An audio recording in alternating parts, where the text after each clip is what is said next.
დილა მშვიდობისა მეგობრებო, კიდევ ერთხელ რა თქმა უნდა სიამოვნებით მოგესალმებით და როგორც დაგპირდით, დღესაც ტრადიციად არ დავარღვიეთ, დღეს ოთხშაბათი დღე არის და ჩვენი მეგობარი მე უკვე ასე ვეძახი კლინიკას, რომელიც ყოველ ოთხშაბათს სტუმრობს ხოლმე.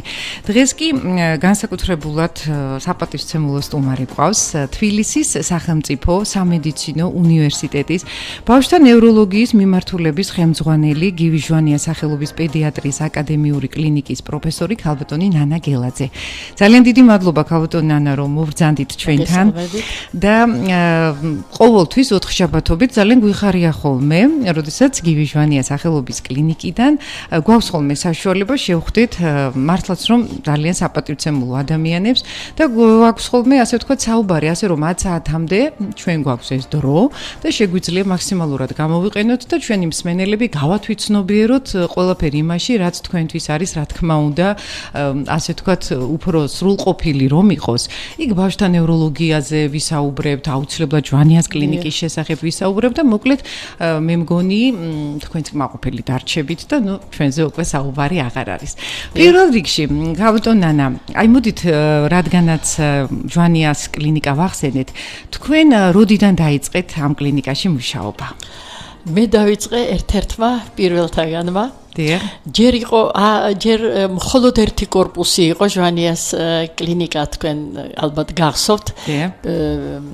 პირველად აშენდა ერთ-ერთი დიდი კონგლომერატი იყო.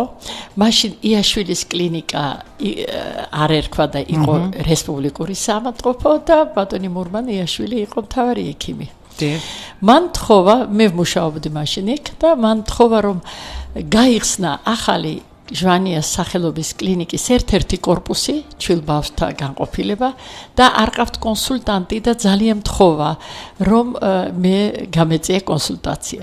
მაშინ გზაც არ იყო და მე მახსოვს რომ აი ამ ეხლანდელი იაშვილის კლინიკიდან ჟვანიას კლინიკამდე საკმაოდ ორი გაჩერება მეტი, აი ამ ტალახში მე მახსოვს სამთარი იყო, ფეხით მივდიოდი იმისათვის რომ გამეწია იქ კონსულტაცია. შემდგომ მაშინ და ძირითადი კორპუსი ეს, რომელიც აიხლას ფუნქციონირებს და უკვე მაშინ ბატონი გივი ჟვანია, არაჩვეულებრივი პიროვნება, ქირურგი, ბავშვთა ქირურგიის კათედრის გამგე, მან ის იყო დირექტორი ამ კლინიკის და მან გახსნა ეს საუნივერსიტეტო კლინიკა. არაჩვეულებრივი კოლექტივი იყო მაშინ. მე შემიძლია დავასახელო ბატონი ირაკლი ციციშვილი, პროფესორი ცნობილი, ბატონი ავთანდილ კვეზერელი კოპაძე, თვითონ ბატონი გივი ჟვანია, ქალბატონი მანანა ჟვანია. ნუ ისეთი გუნდი იყო, ბატონი ქირურგი ჩვენი კუტუბიძე, ბატონი რამაზი და ასე შემდეგ. ყბასახის ქირურგია იყო წარმოდგენილი, აი ჩვენ ეხლა ხელმძღვანელობს ჩვენი რექტორი ბატონი ზურავი ვადაჩკორია.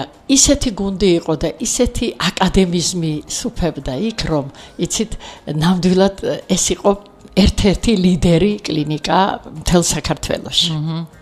ესმის და თქვენ ამაყიბრძანდებით რომ აი დღესაც ასე ვთქვათ აგრძელებთ იმ ხაზს და იმ გუნდის წარმომადგენლებს ვცდილობთ, ყოველ შემთხვევაში ვცდილობ. საერთოდ ბავშვთა ნევროლოგიაში მე აღმოჩნდი ასე ვთქვათ სრულიად შემთხვევით. და არ დამიმთავრებია პედიატრია, მე სამკურნალო ფაკულტეტი იყო მაშინ. დავამთავრე და 3 წელი ვიმუშავე რაიონში. თეთრი წყაროში იყო ასეთი აუცილებლობა. ანუ გაგაგზავნეს ქალბატონი? დიახ, და ოჯახში გადაწყდა რომ წავსულიყავი და მესწავლა, ასე ვთქვათ, და მონდომებული ვიყავი ძალიან. თან პრაქტიკაც გეკნებოდათ, მარტო იქნებოდით იქ მოზრდილთა ნევროლოგიაში მუშაობა, შემდგომ კვალიფიკაცია იყო მაშინ პირველად 6 თვიანი გავიარე თბილისში და უკვე მაშინ მოვეწყე უფროს ლაბორანტად პედიატრიული და სტომატოლოგიური და სანგიგიენური ასე ერქვა. მაშინ ფაკულტეტების ნერვულ-სნეულებათა კათედრაზე.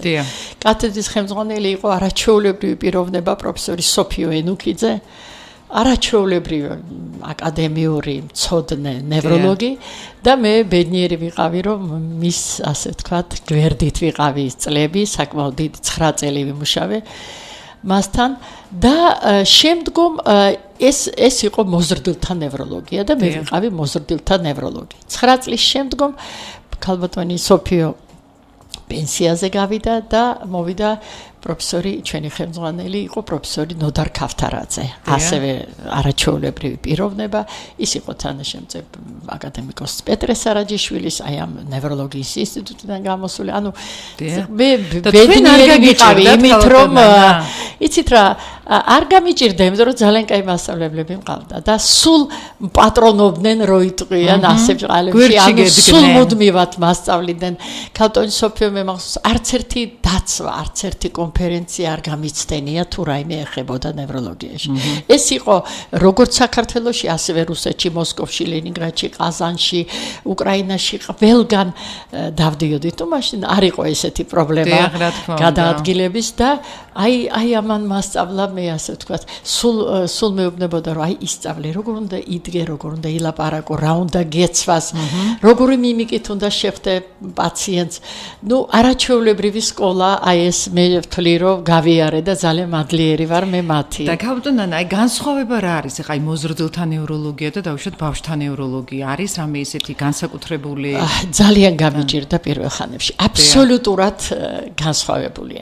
იცით, როდესაც გავიდა 10 წელი უკვე ბავშვთა ნევროლოგიაში მუშაობის შემდგომ, მე გარკვეულწილად შევძელი მოზრდილთა ნევროლოგიის პათოლოგიის ექსტრაპოლირება, ანუ გადატანა რაღაცა ბავშვთა ნევროლოგიაში. თუმცა უნდა ითქვას, რომ ძალიან ბევრი პათოლოგია, რომელიც გვხვდება მოზრდილ ასაკში, ეს იწყება ბავშვთა ასაკში, მაგრამ პირველ ხანებში ძალიან გამიჭირდა. იმიტომ რომ არც ვიცოდი როგორ უნდა გამესინჯა ბავშვი. ჩემი შვილის მეტი ბავშვი ხელში ამდრენია. ამიტომ იცით, იქ იმ პერიოდში ახლა 79-80 წელი, აი მაშინ ხო, გაიხსნა პირველი კლინიკა და მე გადავედი ჩვენ 8 წლის მერე ჟოანიას სახელობის კლინიკაში და მანამდე რესპუბლიკურ ბავშვთა სამავთობოში. ვცდილობდი რომ გამესინჯა რაც შეიძლება მეტი ბავშვი. კონსულტანტობა ყველას ეზარებოდა ხოლმე. ეხლა ფასიანი და ასე ვთქვათ, მაშინ მედიცინა იყო უფასო და ამიტომ ყველას ეზარებოდა განყოფილებაში ხა 5 სართულზე სირბილი. აი ვთხოვე რომ ყველა განყოფილების კონსულტანტი ყოფილიყავი და იყავი ოღონდ შენიყავი და აი ასე ნელა მე ვისწავლე არა მარტო ბავშვი და პედიატრია, არამედ ასე ვთქვათ ბავშვთა ნევროლოგიაც და ნუ მე უკვე დახელოვნებები სხვადასხვა ქალაქებში რატნერი იყო ძალიან ცნობილი იმ დროინდელ საბჭოთა კავშირში ბავშვთა ნევროლოგი. იქ ყაზანში ვიყავით, ლენინგრადში ვიყავით პედიატრიის კვლევით ინსტიტუტში, მოსკოვში საკმაოდ სერიოზულ კლინიკებში და ნუ შემდგომ უკვე სადღაც 2000 წლამდე უკვე საფრანგეთში მომიწია რამოდენიმეჯერ ყოფნა. იქაც ბავშვთა ჰოსპიტალში გავიარე, ასე ვთქვათ, უკვე დოცენტი ვიყავი პერიოდში, მაგრამ მაინც გარკვეული პრაქტიკაც მივიღე.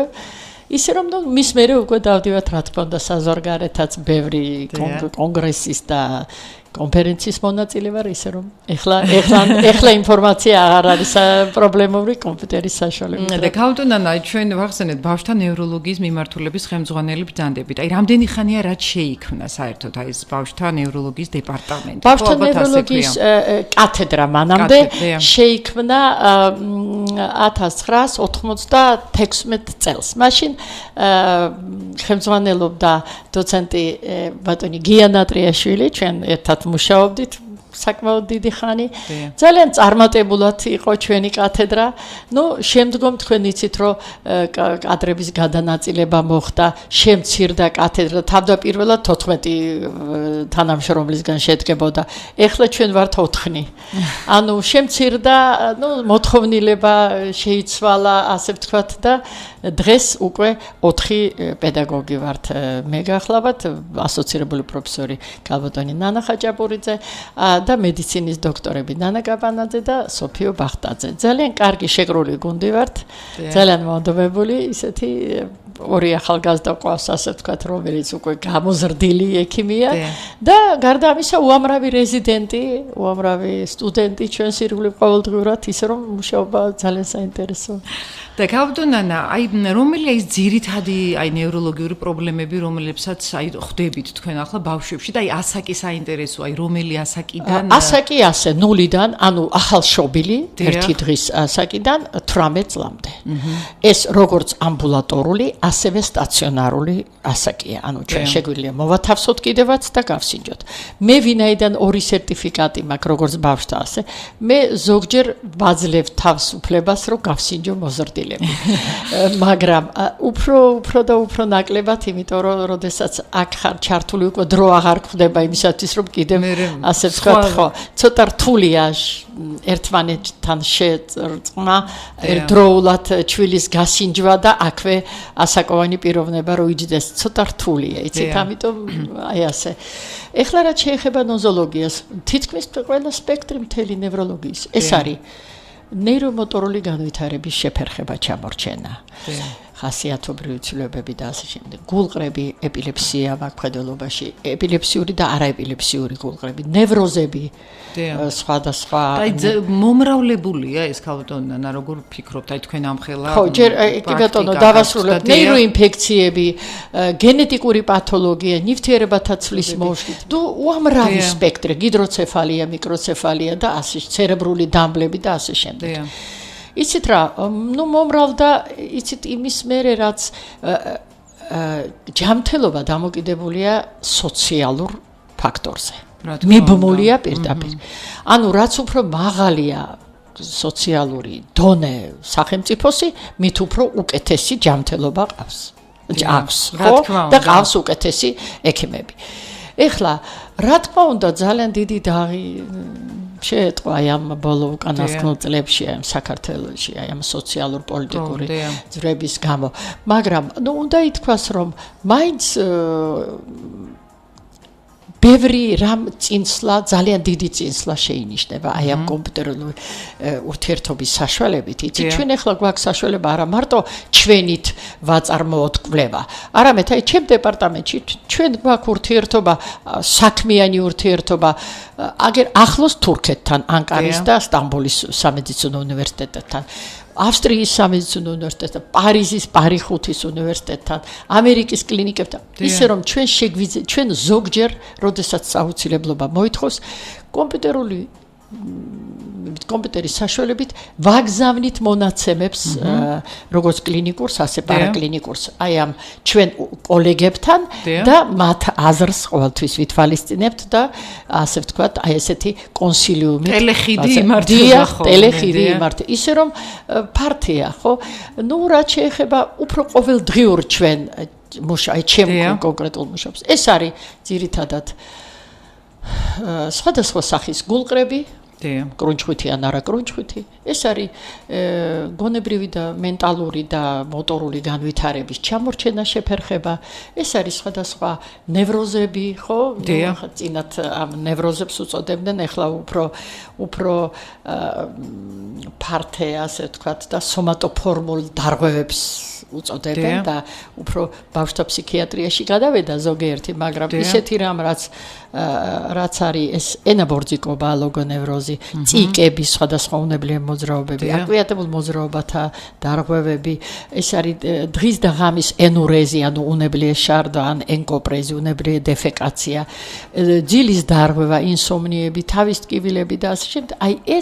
აი ეს არის ჩვენი თითქმის ყოველდღიური მუშაობის სპექტრი. ამავე დროს გვხვდება ნეიროინფექციები, მენინგიტები, ენცეფალიტები და პოლიარაზიკულო ნეიროპათიები. აი ეს ძირითადი, ასე ვთქვათ, კონტინგენტი ეს არის ყოველდღიური. და ქალბატონო, ახლა ჩვენ გვისმენენ და აი მსმენელები, ანუ მე მინდა უფრო მშობლებს მივმართოთ. აი თქვენ თქვით, რომ 0-დანო 18 წლამდეო. აი როდესაც იბადება ეს ახალშობილი, ხო? ნუ პირველი მას ურთიერთობა აქვს პედიატრთან. ანუ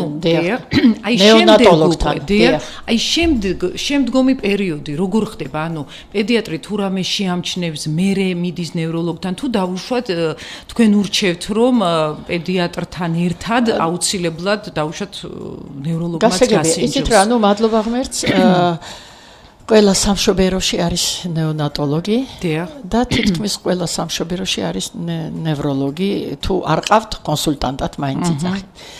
დღევანდელი ნეონატოლოგი თბილისში, ნახა მე რეგიონებშიც ალბათ, უკვე ისეა მომზადებული, რომ ის პირველსავე გასინჯვის დროს უკვე როდესაც აფასებს ბავშვს ის ხვდება თუ რა გადახრა არის ამა თუ იმ ახალშობილში და ის ურჩევს და არაერთხელ ჩვენ ხვდებით ფორმა 100 ეძახიან ხო აი ეს ამონაწერში რომ მიეთით ამ მშობელს რომ მიმართოს ნევროლოგს დაუშვათ ნევროლოგს თუ პედიატრს თუ გენეტიკოს და ასე შემდეგ. ანუ ფასდება არის ცოდნა გარკვეული ახალშობილთა რეფლექსებს უწოდებენ და ასე არის აბგარის სკალა, რომლითაც 0-დან 1-დან 10 ქულამდე, რომლითაც ფასდება ესა თუ ის ყოველი ახალშობილი. და აი ამ სკალის, აი ამ ახალშობილთა რეფლექსების ნორმალური მდგომარეობის მიხედვით ნეონატოლოგი უკვე წვეთს სჭირდება თუ არა მას ნევროლოგი ამა თუ იმ და უფრო მეც გეტყვით ეხლანდელი მედიცინა უკვე ისეთი დონისაა რომ ანტენატალურად ანუ დაბადებამდე კარგი ეხოლოგი ეხოსკოპისტი უკვე მოცლად ყოფნის პერიოდში აფასებს ბავშვს ახლა ყველა პათოლოგია არ ჩანს ცხადია მაგრამ ისეთი რაც წყალმანკი ტვინის მაგალითად გიდროცეფალია ის უკვე დაბადებამდე მშობელს ატყობინებს ამის შესახებ არის გარკვეული მითითება დაუნის სინდრომის დროს გარკვეული ცვლილებები სკელეტური სახის ქალის ასევე ზოგჯერ ფასდება შეიძლება შეფასდეს თუმცა პარაცენტეზით უფრო ნატიფი კვლევა შემდგომ მიკროცეფალია თუ პარამეტრები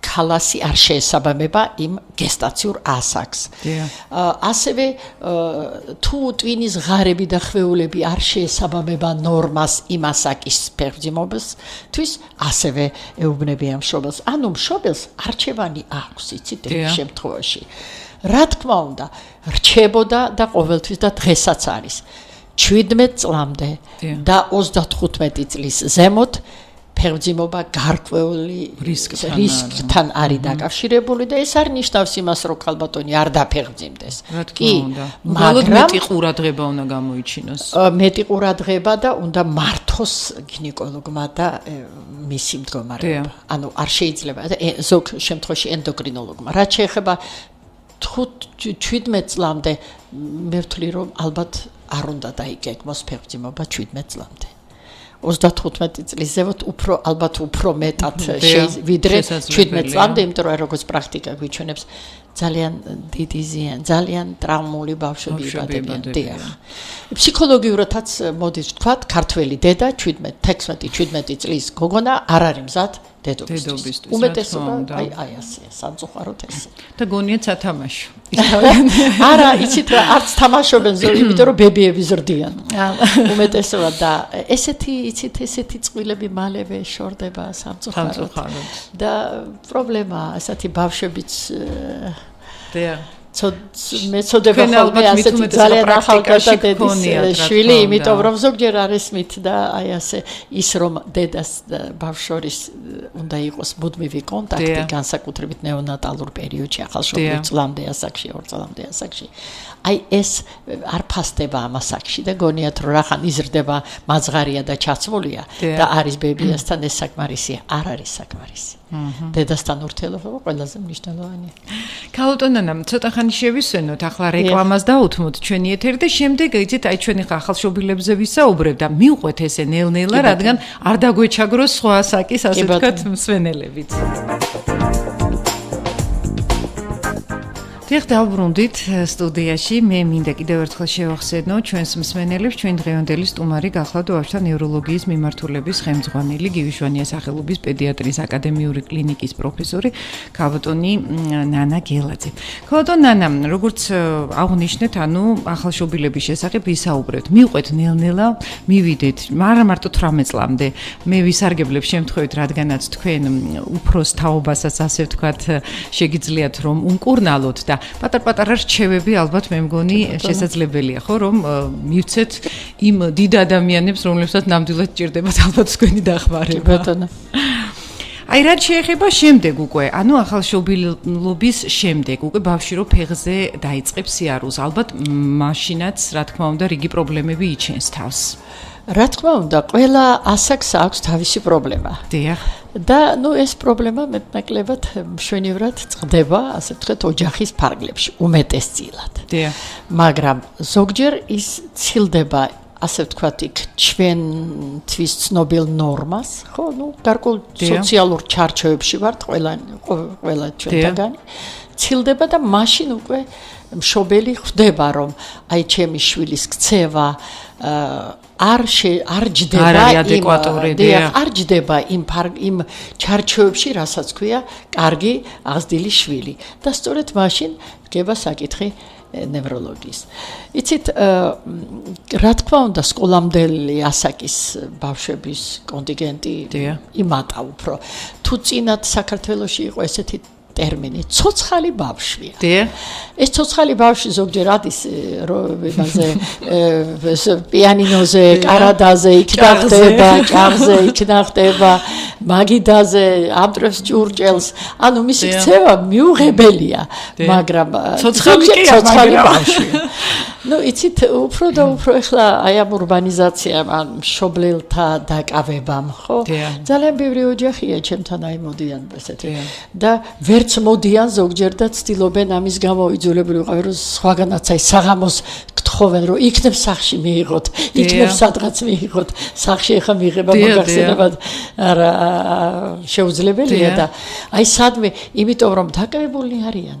7-8 საათამდე ბანკი იქნება თუ სხვა ოფისი თუ სხვა, მშობლები დაკავებულია და ამიტომ მათ უნდათ რომ მიიყვანონ ნევროლოგთან და თვითონ ესაუბრონ.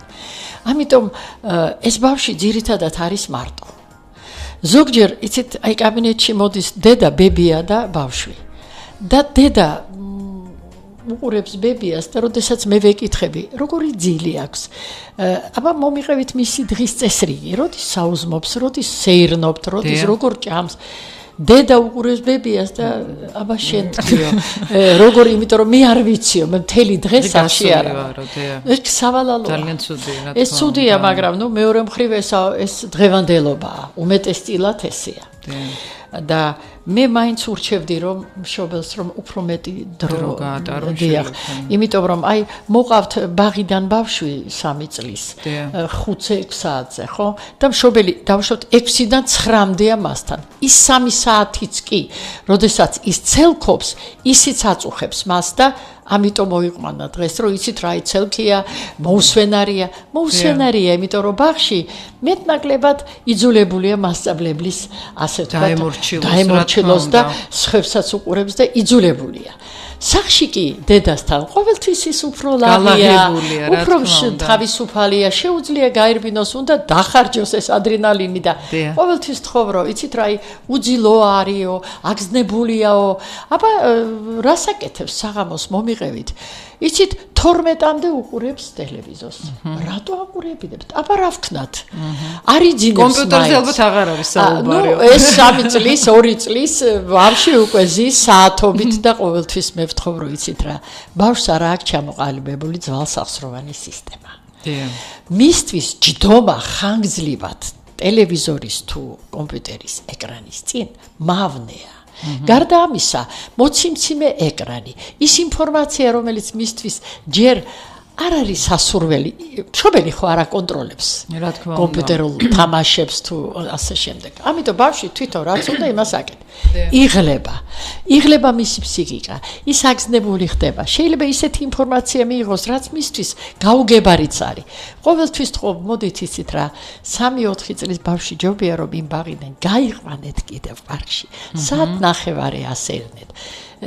მოუყევით რაღაცა, სახში როდესაც მოხვალთ, წიგნი გადაშალეთ, ზღაპარი წაუკითხეთ, მოასმენინეთ აუდიო რაღაცა ზღაპარი. აი ასე გაართეთ და არა აგზნებადათ და რაღაცა კიდევ ბევრი ინფორმაცია დიახ და შემდგომ ეს ძილში გადადის ყვირისო, ლაპარაკობსო ძილში, შიშები აქვსო და აქედან გზა უკვე მართლა ნევროტიზაციისკენ მიდის.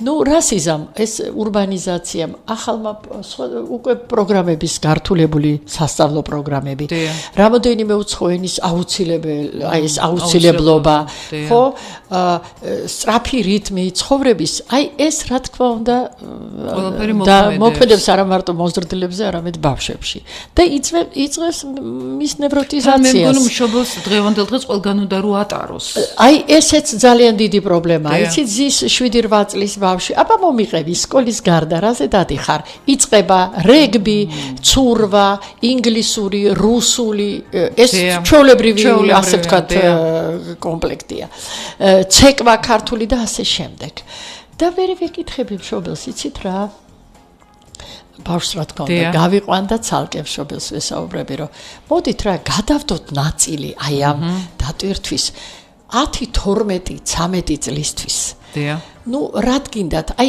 იწყება იცით რა 6 წლიდან აგერ დადის ინგლისურზე დედიკო ნუ ჩვეულებრივი ოჯახის წარმომადგენელია შვილო გაგშენ საშუალება რომ პირდაპირ ინგლისურს ან ამერიკულ სკოლაში მოაწყო შენი შვილი იცი რა ღირს აი ამ სკოლის ასე ვთქვათ ღირებულება თითოეულის არა ამას არ ვაბი აბა მაშ რატო ასწავლი 6 წლიდან ინგლისურს. როცა ალბათ დარწმუნებული იმ 6 წლის ამ ქართული 8 წლიდან დიახ, მოდი 8-9 წლიდან დაიწყე უცხოენის სწავლა. მოდი ჯერ ქართული ზღაპრები ჩვენი ღმერთო ჩემო იმდენიას ხო ქართული ნამდვილად. ლიტერატურა და პოეზია ისეთია ხო პროზა და პოეზია ისე რომ მოდით ჯერ დაიწყეთ და შემდგომ უცხოენა. ანუ არის პრიორიტეტები გარკვეული. აუცილებელია რა სპორტი. ერთი სახეობა სპორტის. კი ბატონო, ცურვა იქნება თუ სხვა, ერთი სახეობა და ალბათ ამით უნდა შემოიფარგლოთ. ან ცეკვა დაუშვათ, ისიც სპორტულია, სპორტთან არის დაკავშირებული, სპორტული დატვირთვა აქვს. ამრიგად, აი ესე, შემდგომ კი ბატონო, შენ თვითონ დაუჯექი, რა თუნდა პირველი და მეორე კლასის მოსწავლეს მათემატიკის მასწავლებელი, გამაგებინეთ. შენ თვითონ უმაღლესი გაქვს დამთავრებული, ხო, მშობელი ხარ, დედა, მამა, დაუჯექი და წყნარად არ შემიძლია ნერვები არ ყოფნის ტექსტი. მაგრამ იცით რა, უნდა გეყოს. ამიტომ მოთმინება ალბათ ეს. და სკოლის ასაკი პირველი კლასი მერწმუნეთ 50%-ზე მეტი საქართველოში ბავშვები არ არიან მომზადებული სკოლისთვის. ბეჯითობას არ ასწავლიან ქართველი მშობლები. როგორ ცუდაცაც არ უნდა ჟღერდეს ეს ჩემი. არ ასწავლიან. როდის უნდა მესწავლა? არ მემორჩილებაო. 1 წლის ასაკიდან. 1 წლის ასაკიდან ბავშვს უნდა მკაცრი რეჟიმი.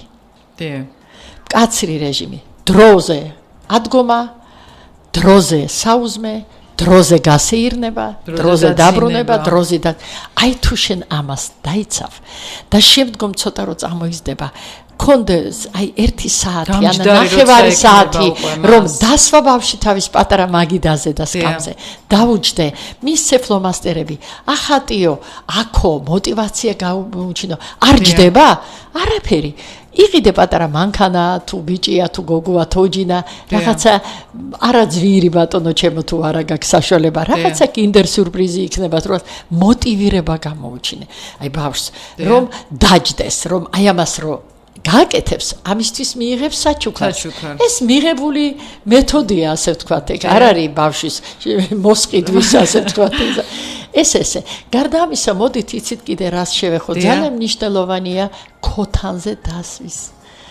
პრობლემა ბევრია ეს ენურეზი ენკოპრეზი და ანუ უნებლიე შარდვა და დეფეკაცია და უმეტეს შემთხვევაში ის დაკავშირებულია სწორედ არასწორ აღზრდასთან.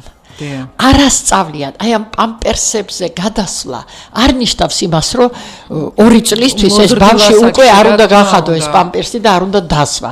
იგივე ამერიკაში, ჩემო ბატონო, 5-6 წლის ბავშვების პრობლემაა, იცით, ვერ ხდიან ამ პამპერსებს რიგ შემთხვევაში, იმიტომ რომ და ესეთი ურბანიზაცია მშობელი დაკავებულია დილიდან საღამომდე ურჩევნია რომ ოღონდ არ ამიტომ იცით აუცილებელია დასმა ქოთანზე 1 წლიდან უკვე რომ ბავშვი ხო ზის უკვე დგას დადის უმეტესწილად ხო უნდა დასვა არ ჯდება თუ დიდია და არ ჯდება წაიყვანე ბატონო მაღაზიაში არ ჩევინე დაჯდეს მადლობა ღმერთს ახლა ამის პრობლემა არ არის რამოდენიმე ქოთანი რომელიც მას მოეწონება დაჯდეს მოირგოს ნახოს აბა რომელი მოგწონს უყიდეთ ის რომელიც მოსწონს და შემდგომ სულაც რო არ სჭირდებოდეს რამოდენიმეჯერ დღეში დასვით რამოდენიმეჯერ დადებითი მოტივირებით შეაქეთ მოვა მამა იცი რა აი ჩვენმა ბავშვმა დღეს აი ასე შეაქეთ ჩემ კაბინეტში ყოველთვის ღიზიანდები მე როდესაც მშობელი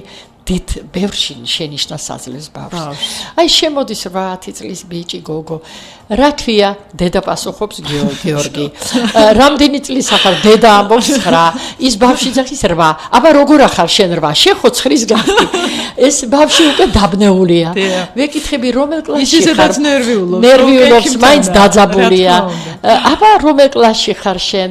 პირველში ბიჭო როგორ პირველში შეხო უკვე მეორეში ხარ თუ სექტემბერია და ჯერ ახსოვს რომ პირველი არ აცლის ბავშვს რომ თვითონ მოიფიქროს თავისი იცით ფეხი გააჩერე ხო კი არა დიახ ეს ყოველდღიური იცით აი ჩვენი ისა საინტერესო პროფესია გქონდა და ამიტომ აი ეს ყოველთვის თხოვმე მშობლებს მოდით რა ჩემთან ნუ მისცემ ჩვენთან დასწრებით საერთოდ შეწყვიტეთ შენიშნის მიცემა ბევრ შენიშნას აძლევს ჩვენი აი მშობელი ბევრს და არ არის ეგ არსად არ არის აი ეხლა უცხოეთში ხშირად ვართ ყველანი და კონფერენციებს და ასე შემდეგ ისედაც ზაფხულობით არსად არ არის ასეთი ამდენი რაოდენობით შენიშნა სახლგარეთ დია იცით ეს ყოვლად დაუშვებელი ეს იწევს ბავშვის აგრესიას და მე აღარც აქცევს ყურადღებას ამ შენიშნას. და თან ელემენტარულად ეხა თავის თავზეც თავმოყარეობის ამბავიც არის. თავმოყარეობის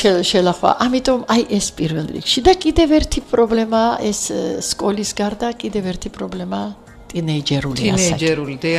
ტინეიჯერული ასაკია ეს 13 წლიდან 12 გოგოებში უფრო ადრე. პრობლემებია გავდონა. რა თქმა უნდა იქ ძალიან დიდი პრობლემებია და თითქმის ყოველ ოჯახში არის აი ამ დედებსა და ბავშვებს შორის აი ესეთი დაძაბული ჭიდილი ურთიერთობა იცით გაიაროს ფსიქოლოგთან კონსულტაცია ნევროლოგთან კონსულტაცია და მიიღებს სათანადო ინსტრუქციებს მშობელი თუ თვითონ ასე ვთქვათ უჭირს ასეთ შემთხვევაში დიახ ურთიერთობა იმიტომ რომ რთულია ეხლანდელი ტინეიჯერების ცხოვრება რთულია მოთხოვნა დიდია, საშუალება ნაკლებია. თან მით უმეტეს სულ გვესმის, აი რაღაცა უფრო უარესი და რაღაცა ცუდები გვესმის თან. არ არის ესე, არ არის ამავე დროს ბევრი განათლებული და კარგი ბავშვია. ნახეთ აი ეს შეხედეთ უკვე რომ ჩვენ საზრებს გარეთ ხო უკვე ჩვენი ბავშვები ზოგი პიანისტია, შესანი ზოგი მომღერალი, ზოგი მათემატიკოსი, მაგრამ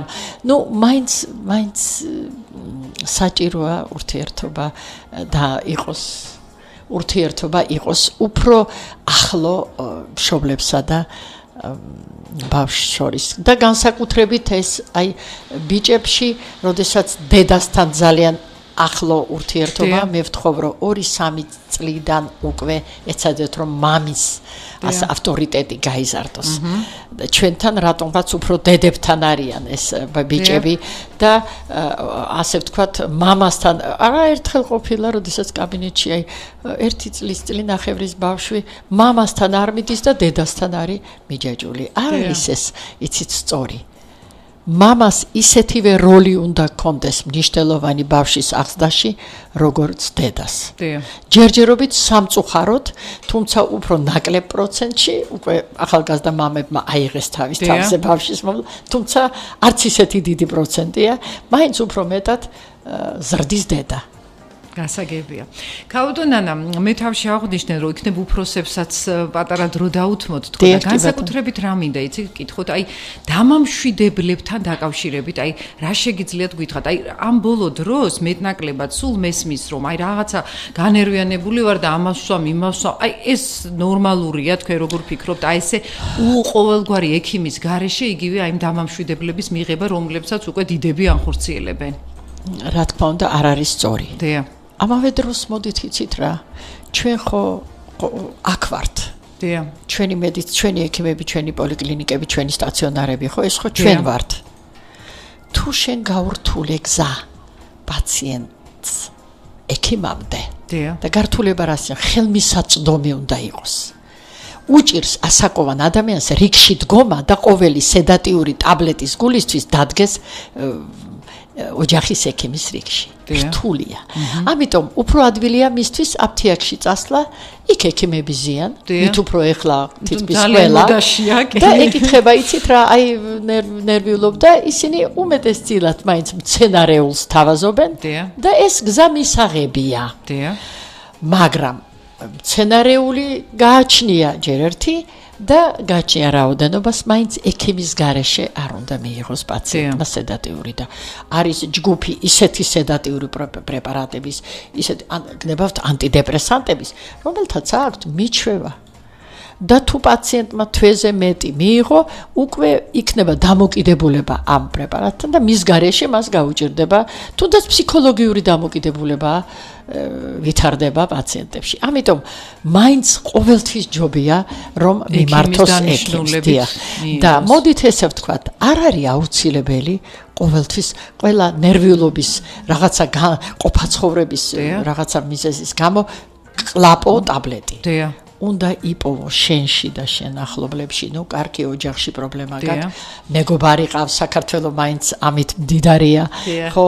თანამშრომელი ყავს, გაუზიარე, ხო? ჩვენთან ფსიქოლოგიის ინსტიტუტი ეს მეგობარია. ნამდვილად. ამიტომ ყველას არც აქვს საშუალება, რომ დავუშვათ ფსიქოლოგთან მივიდეს. ჯერ არ არის ყველასთვის ეს ხელმისაწვდომი. ცხოვრში უფრო პოპულარულია, რა თქმა უნდა. იქაც ძალიან ძვირია და იქაც არ არის მისაწვდომი, ეს ელიტისთვის არის ფსიქოლოგიის მისაწვდომი. ამიტომ იცით მაინც ჩვენთან ეს ინსტიტუტი მადლობა ღმერთს დაქალობის და ძმაკაცების არსებობს. ალბათ ჩვენ თავს უნდა შემოუძახოთ. ამიტომ მე ურჩევ რომ ალბათ უფრო გაუზიაროს ახლობელს თავისი განცდა, ვიდრე დალიოს სედატიური პრეპარატი. გასაგებია.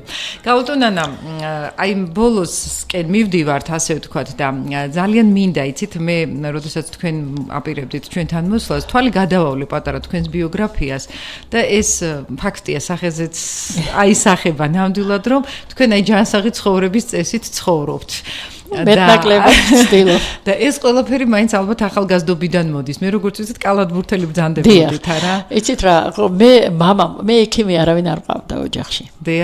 დედა ქიმიკოსი იყო, მამა სამხედრო იყო, კომისარი. მკაცრი, თან მე ვარ აზბეგიდან წარმოშობით, მოხევე. ძალიან მკაცრ პირობებში, ასე ვთქვათ, ვარ აღწევდი. მაგრამ ნუ ყოველთვის ოჯახში იყო კულტი. ჯანსაღი, მამა ჩემი არ ეწეოდა, არ სვამდა, ნუ მხოლოდ აი რაღაცა განსაკუთრებულ პურმავებში. და ამიტომ მეც ძალიან ისეთი სწრაფები ვიყავი და მე სპორტი ძალიან მიწასებდა და ჩემ ახალგაზრდობაში ძალიან იყო მოდაში სპორტი. ძალიან. და მე ვიყავი კალათბურთელი და ვიყავი სამედიცინო უნივერსიტეტის კალათბურთის გუნდის კაპიტანი. და ჩემ იქ კაპიტნობის დროს თან რიგიც მაქვს კალათბურთში, იქ ჩვენ ერთ-ერთი პირველი ადგილი ავიღეთ კავშირში. სამედიცინო უნივერსიტეტებს შორის. ეს შემდგომ, ნუ ცურვა, ეხლაც ასე ვთქვათ, ზოგი როცა მაქვს საშუალება. დიახ, ვცდილობ რომ ასე ვთქვათ, ჭარბიწონით, როგორც ხედავთ, არ გამოყურებით, ესე იგი მე ძალიან მშურს რო ჩვენი მსმენელი ვეხედავთ. ვცდილობ რომ ყოველთვის ასე ვთქვათ და მიკმირს კიდევაც, როდესაც მეუბნებიან, მე აი ვერ შევძელი გახტომა. ძალიან ადვილი მეთოდი ვიცი. ნაკლებად უნდა ჭამო. და მეტი იმოძრაო. გასაგებია. მეტი იმოძრაო და უნდა გქონდეს მიზანი. მიზანი კარგად გამოიყურებოდე. ეს მიზანი თუ გაქვს, ყველა შეძლებს ამის გაკეთებას. მაგრამ ერთს გეტყვით, რომ სულ მუდმივად ვმუშაობდი. მე იცით, აი მე მივაღწიე, რასაც მივაღწიე, მხოლოდ ჩემი ასე ვთქვათ, აი მონდომებით და სურვილით და მოტივირება მქონდა და მინდოდა რომ გავხტარიყავი კარგი ექიმი, არ ვიცი რამდენად ეს გამომივიდა, მაგრამ ძალიან მინდოდა რომ გავხტარიყავი კარგი ექიმი, რომ სახელი მქონოდა კარგი, მინდა მიყვარს პაციენტი, ძალიან მიყვარს ხალხი საერთოდ ჩემი, განსაკუთრებულად აი ჩემი მხარეც და მთელი აი საქართველო აი პირდაპირ არ ვიცი სადმე რო წავიდე და ქართველი აი გვარი რო გავიგონო ან ვიღაცა აი პირდაპირ იცით აი ყველაფერი ძალიან დიდი პატრიოტი ვარ ჩემი ქვეყნის და ამიტომ ძალიან მიყვარს რომ ვეხმარები აი ეს ძალიან მომწონს ეს არის ჩემი ცხოვრება თან მით უმეტეს თქვენ განსაკუთრებით აი პატარებთან სანამ შემიძლია არ მეზარება არასოდეს მუშაობა აი ეს არის ჩემი ცხოვრება მინდა რომ ვემსახურო ხალხს ძალიან დიდი მადლობა ქალბატონ ნანა და აი უბრალოდ აი ბოლოს ფაქტობრივად ჩვენ აი ეს 1 საათი რომ იტყვიან მე ვიტყოდი თქვენ უფასო კონსულტაცია უკვე გაატარგა ჩაუტარეთ ჩვენ მსმენელებს რადგანაც ძირითადად სწორედ იმ ჯანსაღი ცხოვრების წესზე საუბრობდით და აი ბოლოს რეზიუმე გავაკეთოთ აი რა რჩევებს მისცემთ მოსახლეობას იმისთვის რომ ნაკლები პრობლემები გქონდეს აი თქვენი გამო გეტყვით მე ახლა ყოველდღე ვკითხულობ ლექციებს და ახალგაზრდები მიზიან და ყოველთვის ვეუბნები ქალბატონებო სანამ გათხოვდებოდით გთხოვთ მიბრძანდით ექიმთან და თქვენი რეპროდუქციული ორგანოების მდგომარეობა შეამოწმეთ ეს არის საშვილოსნო საკვერცხეები აუცილებლად უნდა მივიდეს გინეკოლოგთან ქალბატონი ეს ერთი არის კიდევ ერთი რამ როცა დაგეგმილი გაქვს დაგეგმის გარეშე ბავშვი პრაქტიკულად არ არსებობს ხო იცი რომ უნდა დაფეხმძიმდე აუცილებელია ეგრეთ წოდებული ტორჩ სინდრომი ეს არის ციტო მუცლად ყოფნის ინფექციების გამორიცხვა ციტომეგალოვირუსი ტოქსოპლაზმოზი გერპეს ვირუსი წითელას ვირუსი აი ეს უნდა გამოკვლეულ იქნას ყველა შემთხვევაში იმისათვის რომ ჯამთელი ნაყოფი იყოს და შემდგომ ჯამთელი შვილი ყავდეს აუცილებლად უნდა გაისინჯოს ხომ არ არის ფარისებრი ჯირკვლის უკმარისობა ელემენტარული სისხლის ანალიზი გაიკეთოს ანუ აი ეს ის მინიმალურია რაც ასე ვთქვათ იცით აუცილებელია დაგეგმარებაში ასე ვთქვათ და შემდგომ უკვე ფეხმძიმობის პერიოდში უნდა ჯამრთელი ცხოვრებით იცხოვროს არი ფიქრობს რომ ის ერთი სიგარეტი არაფერს არ ავნებს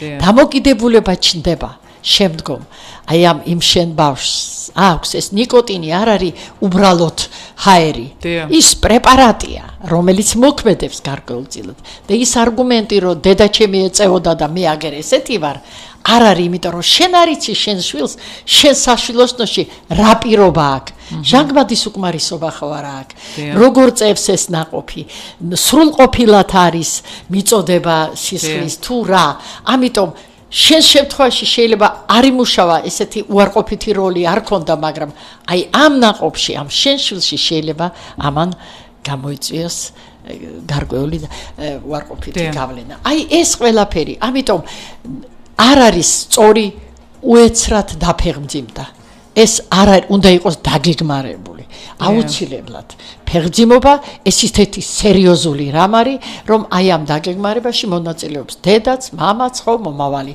მშობლები და პირველ რიგში ჯამთელი ქალი ეს არის ჯამთელი შვილები და ჯამთელ შვილზე მნიშვნელოვანი მერწმუნეთ ცხოვრებაში ალბათ არაფერი არ არის ძალიან დიდი მადლობა ქალბატონ ძალიან დიდი მადლობა აგერ სულ მალე 8 მარტიც გვიახლოვდება მე მინდა წინასწარ მოგილოცოთ დიდი მადლობა გაზაფხულის მოსვლა დედის დღე 8 მარტი ეს ყველაფერი მაინც მანდილოსნებთან ასოცირდება მარტის თვე როგორც არ უნდა იყოს ხოლმე როგორც არ უნდა გაგვიბრაზდნენ მამაკაცები მანდილოსნების გარეშე არაფერი არ არსებობს უღრმესი მადლობა ძალიან დიდი მადლობა მე მინდა ჩვენ მსმენელს შევახსენო თბილისის სახელმწიფო სამედიცინო უნივერსიტეტის ბავშვთა ნევროლოგიის მიმართულების ხელმძღვანელი გივი ჟვანიას სახელობის პედიატრიული აკადემიური კლინიკის პროფესორი ქალბატონი ნანა გელაძე გვსტუმრობდა ჩვენ მას მასპინძლობდით დიდ მადლობას გადაუხდით და აქვე მინდა გითხრათ რომ უკვე ჩვენთვის განკუთვნილი ანუ დილის გადაცემა ვიტამინისთვის განკუთვნილი დრო იწურება ზუსტად 20 წუთში გვექნება საშუალება რომ მოусმინოთ საინფორმაციო გამოშვებას ბედნიერ ლამას ასიამოვნო დღეს გისურვებთ და მე იმედი მაქვს გაითვალისწინებთ ქალბატონი ნანას რჩევებს და სწორედ აი ამ ჯანსაღი ცხოვრების წესით იცხოვრებთ არ ინერვიულობთ ბევრ რამეზე ყველაფერს ნუ მივაქცევთ ასე ვთქვათ ყურადღებას და მართლაც ყოველთვის ყველაფერი კარგად იქნება ნახვამდის ხვალამდე ხვალ დილის 9:00-ზე შევხვდებით ერთმანეთს კარგად ბრძანდებოდით